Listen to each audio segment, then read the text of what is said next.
Have you ever wondered how we measure tiny dimensions with such accuracy? Let me introduce you to the Vernier Caliper. Introduction. Hello, future physicists. Welcome to Mind Over Physics. Today we'll be talking about an essential tool for precision measurement, the Vernier Caliper. Whether you're measuring the diameter of a small object or the depth of a narrow hole, this tool gets the job done accurately. What is a Vernier Caliper? A Vernier Caliper is a measuring instrument used to measure the internal and external dimensions, as well as the depth of an object. It has two main parts.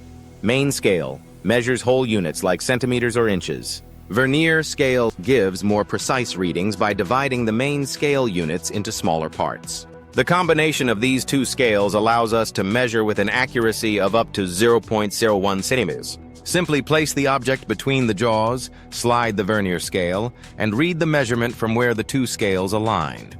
Interesting fact.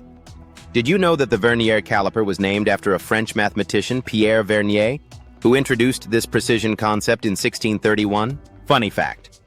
A student once said, "If a Vernier Caliper measured my sleep, it would show a micro-sleep during math class." Conclusion. Vernier calipers are indispensable in physics labs and engineering workshops, where precise measurements matter the most. I hope you understand this. Thanks for watching Mind Over Physics. Make sure to like, share, and subscribe for more insightful videos on physics concepts.